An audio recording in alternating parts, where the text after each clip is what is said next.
우리 현재 코로나로 인한 변화의 한가운데 살아가고 있습니다. 매일 듣고 보는 소식이 코로나로 인한 소식들입니다. 확진자가 몇 명이고 그거에 따라서 정부의 대책과 지원은 어떻고 또 백신의 개발은 어느 정도 이루어지고 있고 아무리 코로나 현실을 무시하고 살아가려고 해도 그의 영향력을 무시할 수는 없습니다.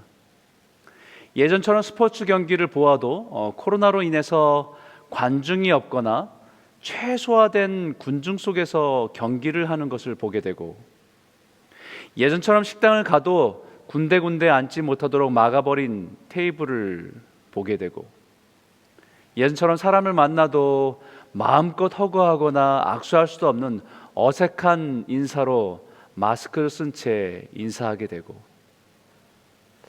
우리의 삶을 둘러싼 모든 것들이 코로나로 인해서 영향받고 있습니다.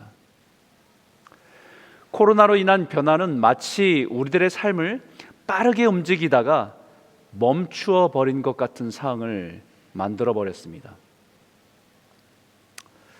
그러나 멈춘 것 같은 세상처럼 보이지만 실제로는 엄청난 변화가 일어나고 있습니다. 그 속에서 수많은 사람들이 앞으로 어떻게 살아가야 되지? 무엇을 해야 하는 것이지?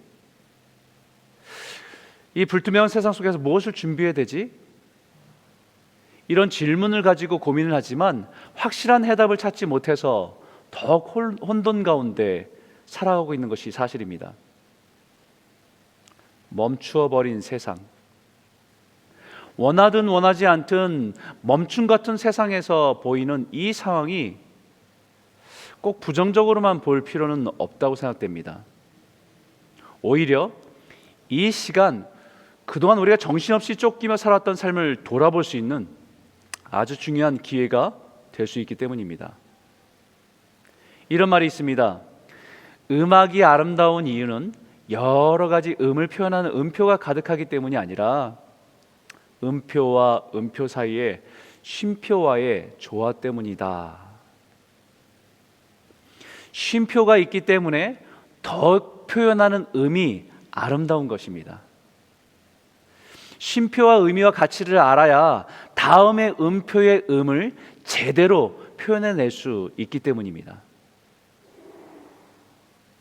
여러분, 하나님께서도 우리의 삶을 멈추시게 할 때가 있습니다. 우리의 인생의 시간을, 쉼표의 시간을 주실 때가 있다는 것입니다. 구약의 모세의 인생에서 이집트의 왕자로 40년을 살아왔고 그 다음 광야에서 40년을 살아가게 하셨을 때에 텅 빈 광야에서 매일매일 똑같은 상황입니다. 메마른 광야에서 매일 똑같은 일상, 변함없는 메마른 광야, 그 안에 돌보는 양들, 그런 무리함 속에 살아가던 모세를 하나님께서는 멈추시게 할 때가 있었습니다. 그것은 불붙은 가시떨기 앞에서입니다. 그렇게 무료하게 사는 인생을 살아가던 모세를 멈추시게 한 이유가 있었습니다. 그것은 모세가 누구인지, 모세의 아이덴티티, 정체성을 알려주기 위함이었습니다. 모세도 그 하나님께서 내가 누구이기에 후에마이라고 하면 질문하는 그에게 자신도 이것 때문에 어떻게 살아야지, 무엇을 위해 살아야 될지를 혼돈 가운데 있던 그에게 하나님은 찾아가셔서 그를 부르셔서 그를 멈추게 하셔서 하나님과의 만남을 통해서 그를 지으신 하나님께서 그의 모세의 정체성이 무엇인지를 깨닫게 하기 위해서 멈추시게 하신 것입니다. 그리고 이 말씀을 주셨죠. 내가 반드시 너와 함께 있으리라. 내가 그 백성을 애굽에서 인도하여 낸 후에 너희가 이 산에서 하나님을 섬기리니 이것이 내가 너를 보낸 증거니라. 모세를 가시떨기 앞에 멈추게 하시고 그가 누구인지, 무엇을 위해서 살아가야 하는 존재인지를 분명히 하기 위해서 멈추게 하신 거였고 그 인생의 쉼표였던 것입니다. 그 멈춤, 쉼표가 있었기 때문에 남은 그의 인생을 하나님 앞에서 멋지게 살아갈 수 있었던 것입니다. 그 멈춤의 시간에 하나님 앞에서 자신이 누구인지 분명한 정체성을 붙들었기 때문에 남은 인생을 흔들림 없이 살아갈 수 있었습니다. 그리고 분명한 자신의 정체성을 가지고 살았던 사람도요, 정체성이 흔들릴 때가 있습니다. 열심히 살았는데 자신이 참 무능력하고 무기력함을 느낄 때입니다. 선지자 이사야도 영적으로 어두운 시대의 선자로 살았습니다. 하나님의 메시지를 선포하며 살았습니다. 그런데 변하지 않는 세대, 회개하지 않는 백성들 속에서 선지자라는 사명을 감당하는데 지칠 수밖에 없는 것입니다. 우리도 그런 상황을 만나면 스스로 도대체 나는 뭘 하는 거지? 라고 하는 회의와 공허함 가운데 빠질 수 있습니다. 그때에 하나님께서 그에게 주셨던 메시지가 무엇입니까? 너는 두려워하지 말라. 내가 너를 구속하였고 내가 너를 지명하여 불렀나니 너는 내 것이라. 내가 또 너를 이방의 빛으로 삼아 나의 구원을 베풀어서 땅 끝까지 이르게 하리라. 하나님께서 이사야 선자에게 그의 아이덴티티를 다시 새롭게 하신 것입니다. 이사야 선자를 처음 부르실 때 주셨던 말씀이 아니라 선지자로서 열심히 사역하고 여러 가지 상황 가운데 있을 때에 그 상황 가운데 지쳤을 때 주신 말씀입니다. 여러 가지 상황에 의한 이사야를 하나님의 부르심 속에서 그가 누구인가, 그리고 무엇을 위해 살아가야 하는지 더욱 분명하게 하신 것입니다. 여러분, 자신의 정체성이 분명하고 확실한 사람은 세 가지를 가지고 있습니다. 첫 번째는 영혼의 엑스레이입니다. 마치 엑스레이를 찍어서 그 사람의 속에 있는 것들을 들여다보시듯이 우리의 내면, 우리의 영혼을 비추어서 우리가 무엇을 위해서 살아가고 우리의 삶의 가치와 의미를 부여해 주는 것이 무엇인지를 알게 되는 것입니다. 두 번째는 인생의 내비게이션입니다. 인생의 방향성이죠. 어떤 인생을 살아야 하는 것인가에 대한 대답을 갖고 있는 것입니다. 세 번째는 인생에 대한 지침과 가치 판단의 기준이 있습니다. 우리가 인생을 살아가면서 순간순간 접하는 모든 상황 속에서 옳고 그름을 판단하고 우리가 온전한 결정들을 올바로 판단하며 살아갈 수 있도록 분명한 기준을 가지고 있는 것입니다. 오늘 우리는 다시 하나님 앞에서 우리가 누구인지 세워야 될 시간입니다. 예수를 믿는 하나님의 백성으로 살아간다는 것이 무엇인지 지금 우리가 다시 점검해야 될 것이 바로 이것입니다. 하나님께서 코로나로 멈추게 하신 이 시간에 우리가 다시 붙들어야 될 것이 그리스도인이 무엇인가, 크리스찬 아이덴티티, 그리스도인의 정체성을 분명히 해야 된다는 사실입니다. 흔들리는 세상 속에서 세상 사람들과 같이 우왕좌왕하면서 흔들리며 살아가는 것이 아니라 우리가 누구인지, 무엇을 위해 살아가야 되는 것인지, 어떻게 살아가야 되는 것인지를 분명히 할 수 있기 때문입니다. 그래서 앞으로 계속 나누게 될 주제 시리즈는 크리스찬 아이덴티티입니다. 그리스도인의 정체성, 이것을 새롭게 하고 분명히 해서 이 시대를 지혜롭게 살아가는 성숙한 그리스도인들이 다 되시길 주의 이름으로 축복합니다. 오늘부터 연말까지 특히 고린도후서의 내용을 중심으로 그리스도인의 정체성에 대한 말씀을 나누기 원합니다. 사도 바울이 고린도 교회의 성도들에게 가르치고 분명하게 붙들기 원했던 그 주제들을 중심을 가지고 나누길 원합니다. 그 첫 번째 그리스도인의 정체성, 우리가 오늘 붙들어야 될 정체성은 우리는 하나님의 위로자라는 사실입니다. 우리는 하나님의 위로자입니다. 사실 사도 바울도 자신의 정체성의 위기를 만났습니다. 자신이 개척한 교회, 고린도 교회에서 여러 가지 갈등의 소식, 분쟁의 소식, 심지어는 그 교회 안에서 성적으로 문제가 있다는 그 이야기를 듣고 그에 대한 신앙의 지침과 가르침을 편지를 써서 그들에게 보냈습니다. 몸은 그들과 함께 있지 못했지만 그들을 향한 사랑하는 마음을 편지를 써서 신앙적으로 그들에게 도움을 주기 위해서 편지를 썼습니다. 그런데 고린도 교회 성도 중에서 몇몇 사람들이 사도 바울이 무슨 권한으로 우리에게 이래라 저래라 하느냐, 자기는 사도라고 하는데 사실 그가 언제 예수님과 함께 있어 보기나 했냐, 예수님의 제자 중에 속해 있기는 했냐 라는 말로 사도 바울의 사도성과 권위를 무시하는 일들이 생긴 것입니다. 틀린 말은 아니죠.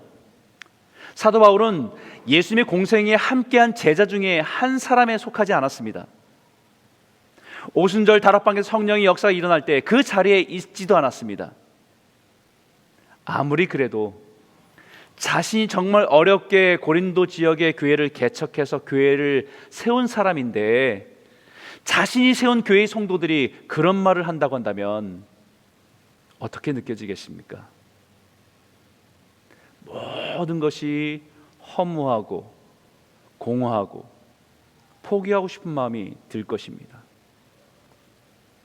그런데 그때 그를 붙들었던 한 가지가 하나 있습니다. 고린도서 1장 1절에 이렇게 말합니다. 하나님의 뜻으로 말미암아 그리스도 사도된 바울과 형제 디모데는, 하나님의 뜻으로 말미암아 그리스도의 사도된 바울은 사도 바울이 붙들었던 자기 정체성입니다. 사람들이 인정해 준 사도가 아니라 하나님의 뜻으로 그리스도의 사도된 나 바울은, 이방인을 위해서 준비된 그릇 나 바울은, 예수님의 공생에 함께 있지 못했지만 부활하신 예수님을 만나고 그 주님이 자신을 예수 그리스도의 복음을 전하는 사도로 세움받은 나 바울은 라고 하는 확고한 정체성을 가지고 있었던 겁니다. 이것은 자신의 사도의 정통성을 의심하는 사람들에게 변명하기 위해서 자신을 포장한 것이 아닙니다. 스스로 만들어낸 변명이 아닙니다. 이것은 사도 바울을 공격하고 흔드는 사람과 상황 속에서 위로하시는 하나님의 위로로 강하게 붙들게 된 자신의 정체성입니다. 그래서 3절 4절에 이렇게 말하는 겁니다. 같이 한번 읽어볼까요? 함께 읽겠습니다. 찬송하리로다. 그는 우리 주 예수 그리스도의 하나님이시요 자비의 아버지시요 모든 위로의 하나님이시며 우리의 모든 환난 중에서 우리를 위로하사 우리로 하여금 하나님께 받는 위로로서 모든 환난 중에 있는 자들을 능히 위로하게 하시는 이시로다. 여러분과 첫 번째 나누고 싶은 주제는요, 하나님은 하나님의 백성을 위로하기를 원하신다는 거예요. 사도 바울이 우리가 꼭 알아야 하는 한 가지, 우리가 믿는, 우리가 의지하는 그 하나님은 자비와 위로의 하나님이시라는 사실입니다. 여러 가지 상황 속에서 마음이 상하고 지쳐있는 깨어진 하나님의 백성들을 위로하기를 원하신다는 거예요. 사도 바울이 자신의 인생의 위기 속에서 그를 위로하고 붙들어준 한 가지, 그것은 하나님의 위로였고 하나님이 불쌍히 여기시는 자비였다는 거예요. 사도 바울의 입장에서 고린도 교회의 성도들의 말들이 참 많이 상처가 되었을 것 같습니다. 제가 그런 입장이었다고 한다면 많이 힘들어했을 것 같아요. 내가 그렇게 수년 동안 수고했는데 결국 돌아오는 것이 이것인가? 그렇게 눈물로 기도하고 돌보고 가르쳤는데 이게 뭔가라고 하는 허탈감에 쉽게 빠졌을 것 같습니다. 그러면서 스스로 자책을 하죠. 내가 무슨 자격이 있다고 그들에게 선생 노릇하고 목사 노릇을 한다는 말인가? 설교를 잘하는 것도 아니고 탁월한 은사가 있는 것도 아니고 언변이 뛰어난 것도 아니고 아마 한없이 자책하고 무기력한 그 늪에 빠져서 허덕이고 있었을 것입니다. 그런데 사도 바울을 견고하게 서게 된 것은 위로의 하나님의 위로 때문입니다. 자비의 하나님이 자신을 불쌍히 여기시고 하나님의 그 위로하심으로 품어주셨기에 일어날 수 있었던 것입니다. 그 위로 때문에 자신이 당한 고난과 환난을 통과해낼 수 있었던 것입니다. 그리고 그 하나님은 사도 바울뿐만 아니라 오늘 이 시대를 살아가는 우리들도 위로하기를 원하신다는 사실입니다. 이사야 선지자에게 주셨던 말씀처럼 너희 하나님이 이르시되 너희는 위로하라, 내 백성을 위로하라는 말씀처럼 하나님께서는 하나님의 백성을 위로하기를 원하십니다. 여러분, 어떻게 위로하기를 원하시냐면요, 너희가 젖을 빠는 것 같이 그 위로하는 품에서 만족하겠고, 젖을 넉넉히 빤 것 같이 그 영광의 풍성함으로 말미암아 즐거워하리라. 어머니가 자식을 위로함 같이 내가 너희를 위로할 것인즉 너희가 예루살렘에서 위로를 받으리라. 하나님께서는 자신의 생명을 나누어 주셨기 때문에 어머니와 같은 마음으로 우리 자녀들을 위로하기를 원하십니다. 배고픔 때문에 우는 자녀들을 그 품에 안으셔서 그 자식을 위로하는 것처럼 우리 하나님은 이 시대를 살아가는 우리들을 품으로 안으시고 위로하기를 원하십니다. 코로나로 인해서 지치고 상한 마음이 있는 사람들, 인생의 외로움에 처한 사람들, 여러 가지 각 성도의 각자의 삶에 짊어져야 될 짐으로 인해서 너무 지치고 힘겨움 가운데 있는 성도들, 믿음으로 살아보려고 애쓰지만 끝이 없는 수고에 지쳐만 가는 성도들, 우리 하나님께서는요, 위로와 자비의 하나님께서 어머니와 같이 우리를 위로하기를 원하십니다. 오늘 그 위로와 자비의 하나님께서 이 시대에 저와 여러분의 삶을 찾아와 품어주시고 위로하시는 하나님의 풍성한 그 은혜 가운데 살아가는 복된 성도들이 다 되시기를 주의 이름으로 축원합니다. 두 번째 여러분과 나누고 싶은 말씀은요, 하나님은 하나님의 사람을 통해서 위로하신다는 거예요. 우리 한번 이 말씀을 한번 읽어볼까요?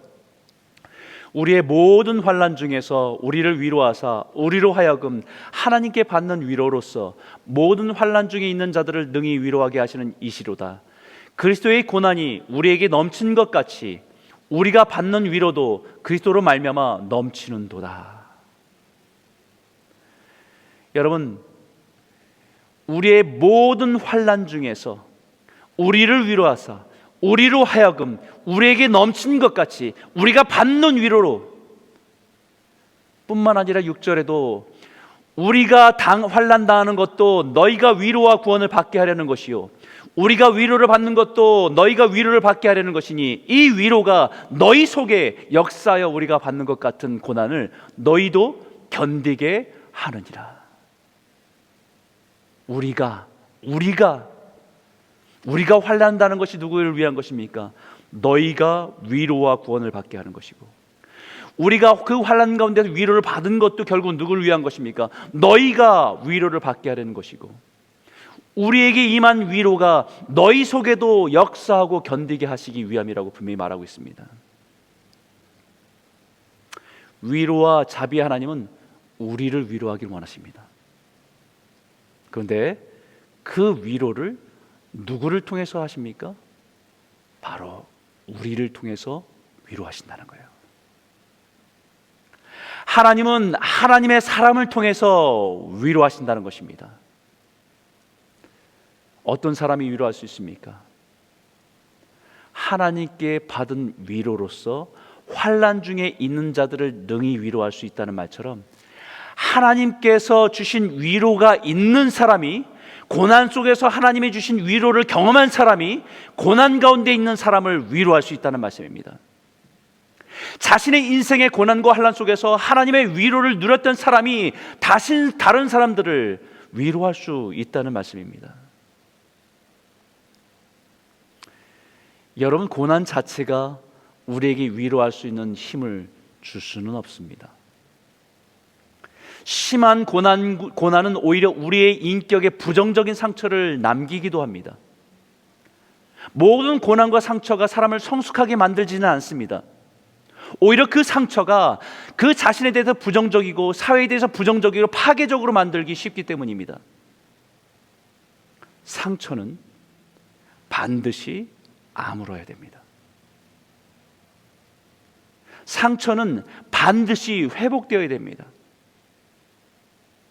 고난 속에 있는 그 모든 것들 안에서 하나님께서 주신 위로를 얻어야 됩니다. 그 위로를 얻은 사람이, 누린 사람이 고난 가운데 있는 사람을 위로할 수 있기 때문입니다. 제가 예전에 아주 오래전에 읽었던 책이 있습니다. 오체의 불만족이라는 책인데, 이 책의 주인공은 오토다케 히로 타다라고 하는 사람이었습니다. 책 제목처럼 태어날 때부터 선천성 사지 절단증으로 팔다리가 없이 태어나서 평생 전동 휠체어를 타고 다니게 됐습니다. 그러나 자신의 의지와 용기로 장애를 극복한 것이 굉장히 사람들한테 도전이 되었습니다. 그런 장애를 가지고도 수영을 하고 달리기를 하고 야구를 하고 농구를 하는 그런 것을 즐기며 살아가면서 와세다 대학에서 자신의 꿈을 펼쳐가는 인간 승리의 이야기로 많은 사람들에게 감동이 되고 도전이 됐습니다. 그런 그가 얼마 전에 결혼 생활 중에서 5명의 다른 여성과 육체적인 관계를 가진 불륜 사실이 드러나서 수많은 사람들을 충격과 실망을 가져다 주었습니다.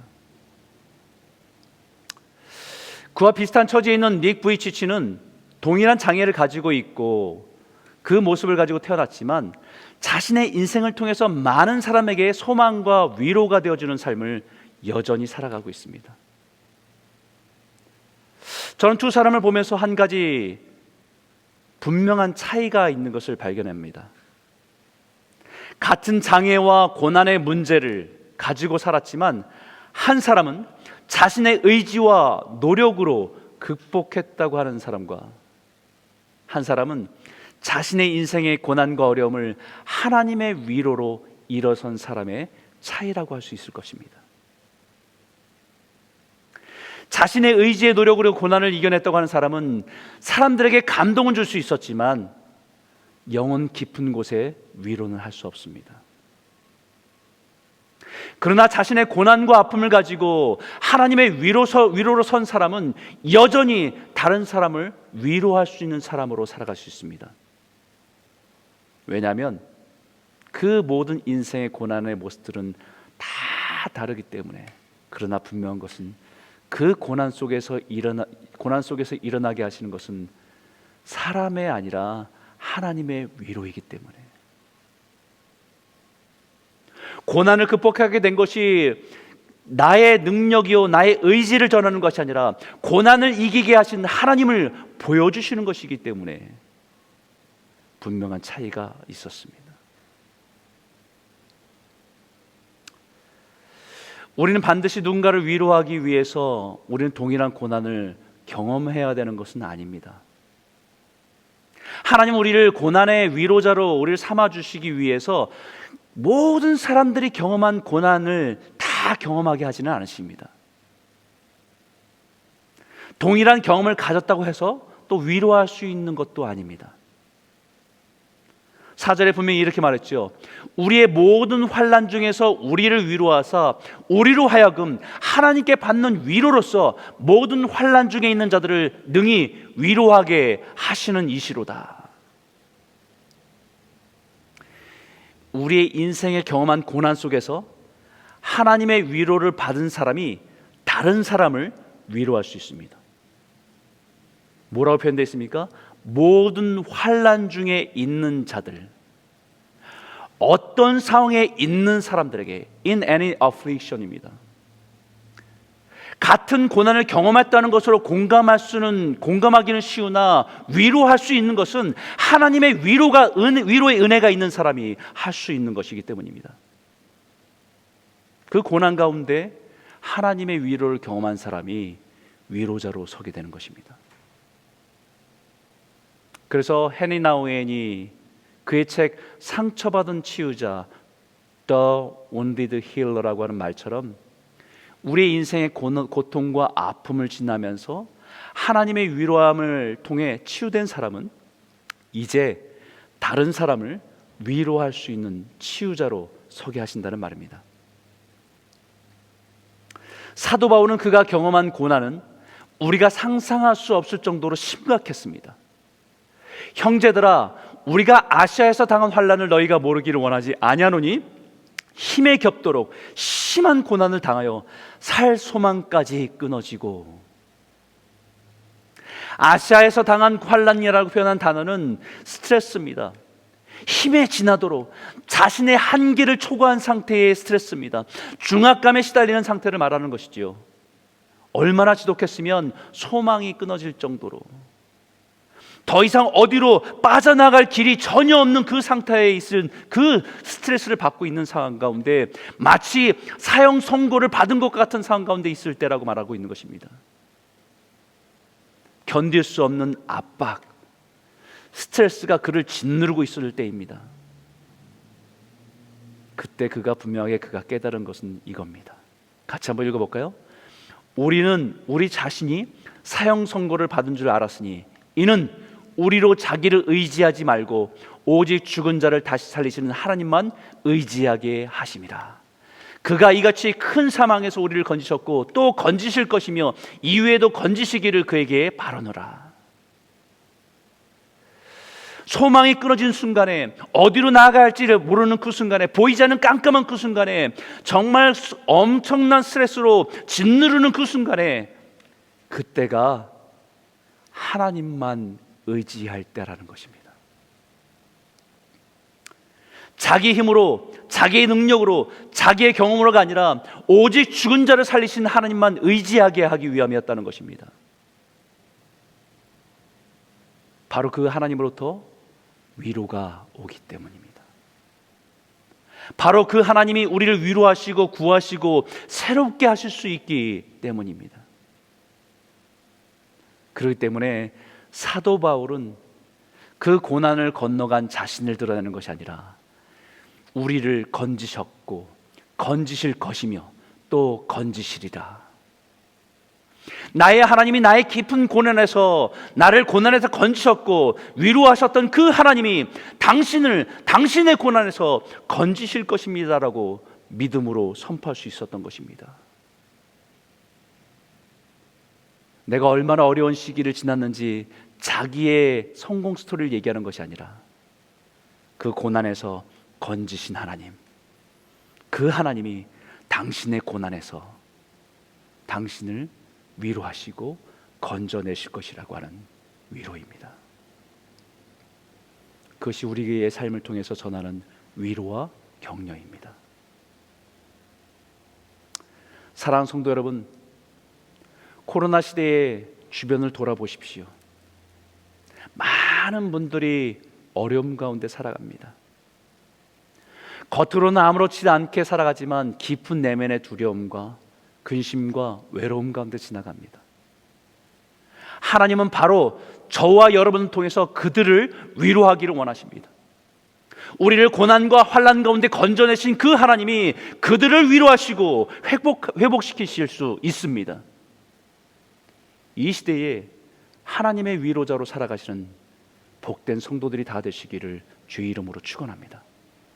세 번째는 하나님의 사람의 기도는 위로의 시작입니다. 이 말씀 한번 같이 한번 읽어볼까요? 11절입니다. 너희도 우리를 위하여 간구함으로 도라. 이는 우리가 많은 사람의 기도로 얻은 은사로 말미암아 많은 사람이 우리를 위하여 감사하게 하려 함이라. 여러분, 우리가 심한 고난을 지나는 사람을 보면 어떻게 위로해야 될지 막막할 때가 있습니다. 무슨 말을 해야 될지, 이 말은 적합한 말이 될지, 그 상황 가운데 있는 사람을 볼 때 내가 가지고 있는 말, 언어가 참 무기력하다는 생각이 들 때가 참 많습니다. 얼마 전에도 그런 어려움들 지나가는 우리 성도들의 가정에서 함께 만날 때 동일한 생각을 갖게 됐어요. 참 우리의 언어가 부족하다, 무능력하고 무기력하다는 생각을 많이 하게 됐어요. 그들이 경험한 그 고난의 경험이 나에게는 없는데, 어떻게 보면 나는 이 상황 속에 제3자에 있는데 우리가 어떻게 그들을 도울 수 있을까? 어설픈 위로의 말로 위로가 되지 않기 때문입니다. 하나님은 우리가 그런 고난 가운데 있는 사람을 위로하기 위해서 우리를 동일한 고난 가운데 억지로 만들어 가지는 않습니다. 우리가 많은 사람들을 위로하기 위해서 세상 사람이 짊어진 모든 고난들을 다 경험할 필요는 없습니다. 그때에 우리가 그 고난 가운데 있는 사람을 도울 수 있는 첫 걸음은 기도로 도울 수 있습니다. 그래서 사도 바울이 간구함으로 도우라. 왜냐하면 진정한 위로는 하나님으로부터 오는 것이기 때문입니다. 우리가 다 헤아릴 수 없는 고난을 내 머리로, 내 생각으로, 내가 가진 언어로 위로하기보다는 그를 위해 기도하면 하나님께서는 그 기도 가운데 하나님의 마음과 눈물을 부어주시기 때문입니다. 그리고 우리의 기도를 통해서 위로의 하나님께서 그의 삶에 찾아가 위로하시기 때문입니다. 고난 가운데 있는 사람에게 어설픈 말로 위로하기보다는 그를 위해서 하나님께 눈물로 기도할 때 그것이 고난 가운데 있는 사람을 돕는 길입니다. 그 기도하는 가운데 하나님이 주신 마음에 주신 그 마음을 따라서 전화를 들고 몇 마디 아니지만 그에게 전하는 그 메시지, 그것이 위로가 되기도 합니다. 기도하는 가운데 그들을 향하신 하나님의 마음을 가지고 눈물을 가졌던 그 사람이 몇 자가 아니지만 그 메시지에 적어내는 몇 글자가 그 사람에게는 하나님의 위로의 영이 흘러가는 통로가 되기도 합니다.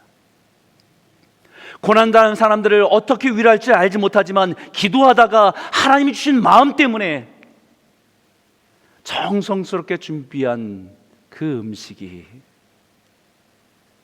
고난 가운데 지나가는 사람에게는 하나님의 위로의 영이 담긴 사랑의 통로가 되어서 전달되기 때문입니다. 사랑하는 성도 여러분, 우리는 하나님의 위로자입니다. 내 백성을 위로하라는 말씀처럼 이 시대의 어려움과 고난 가운데 지나는 성도들을 돌아보고 기도로 돕고 우리를 위로하신 그 위로로 하나님을 의지하고 살아가는 일에, 그 일에 참여하는 저와 여러분 모두가 되시길 주의 이름으로 축원합니다.